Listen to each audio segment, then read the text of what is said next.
Chairperson jong komiti Halor roster system jong reservation policy ka kong Ampareen Lyngdoh hakalai phui trik jemang kalong ba komiti kalapen kup bor ban Ïatai Halor reservation policy ha jela bakala sedang ya kajing keren Halor kani kamat henry omdan kiseng san perthai kibla ai kanu kanu jing pen kesan Halor jing pen kelai ka reservation policy ha jela hadi makren skila pathai kubor hadin kajing elang ka kong Ampareen kalong ba komiti ka dei tang ban chu a jingmut di sarkar Halor kajing keren balalong baladan kami ka komiti jong start ladiki expert komiti ban Ïatai Halor kani kamat.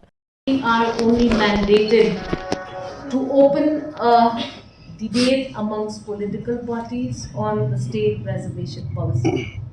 That is our mandate. We had initiated that dialogue.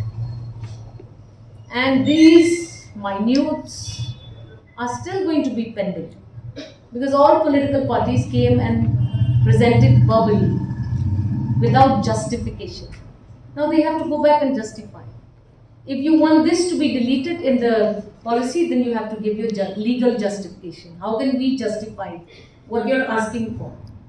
So if you're saying that we want to include this word, that also you have to justify and bring in writing, because verbally anyone can talk anything.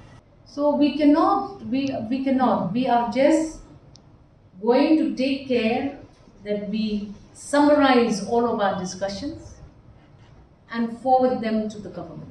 But then, pending hard copy submission with legal justification, unlikely this committee can meet and discuss anything. Klaithuru beladan kami komiti ke Kham Kyrpang ke bakentup igi start nakaliang constitution ke economics ke statistics ke ain baki kiwei banita shushu Halor kani ke benta.